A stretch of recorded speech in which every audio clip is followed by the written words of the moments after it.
Hello everyone and welcome to Investment News TV. My name is James Burton and I'm here in Denver at the Schwab Impact 2025. Delighted to be joined by Charlie Champagne, who is the head of ETF strategy at Allianz Investment Management. Charlie, thanks for joining us so much. Thank you very much for All having right. me. Yeah, no worries. Let's talk a bit about buffered ETFs. What trends are you seeing in the marketplace and what are you hearing from advisors about this particular product? Yeah, so what we've been seeing over the past 3 years now is this bull market that we're in, and we're seeing a lot of strong returns with the S&P 500, and then where that's going to lead to, right? So our products, our buffered products, all offer downside protection on equity markets. As advisors are thinking about what the markets may do, whether they're concerned about concentration risk or some of the performance of the Magnificent Seven carrying a lot of the returns, where's that market going to go? And that's where these products can really play a strong role, is providing that downside protection to the equity sleeve of your portfolio. So you mentioned the market and it's been going pretty good guns for a while.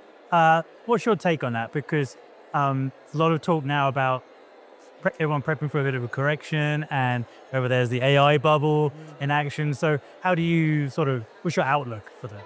So, we're watching that as well, right? So there is a lot of the bull market that's being driven up by that AI component. We're looking at the returns of the S&P more holistically.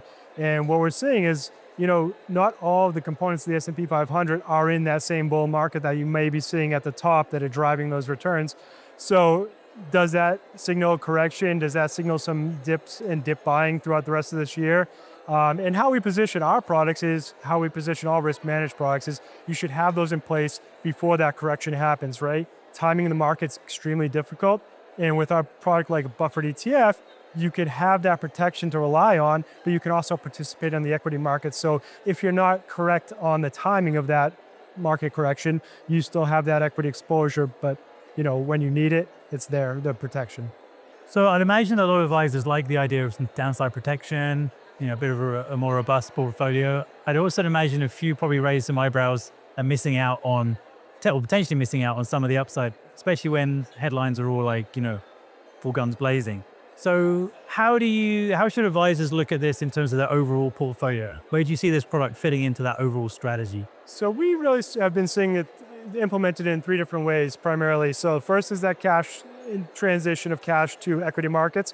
The second is a hedge for your equity allocation, right? So if you have a 60-40 portfolio, and if you're 40% exposed to the US equity markets, carve out 5% of that, throw it into a buffered ETF. That way you have some downside protection on your equity sleeve.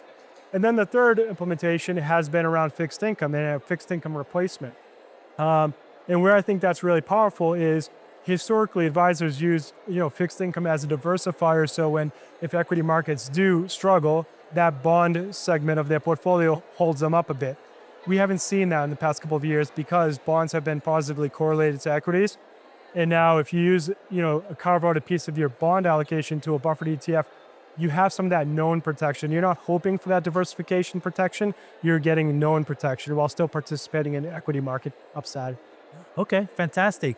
Super interesting to speak to you, Charlie. Just a final message for advisors, when you're talking about buffered ETFs and perhaps how they're going to approach end of this year into next year and look at the markets, what would be your message to them? I would say that, you want to make sure you have some element of risk management incorporated into your portfolio, regardless of the market environment. And to not be, blinded by the strong markets that we've had, and make sure you implement some type of hedge or protection into your portfolio before you need it, because it will pay off very much so when the markets do end up coming down and correcting. Charlie, thanks so much for joining us. Thank you so much. I appreciate it. Thanks again to Charlie and see you next time on Investment News TV.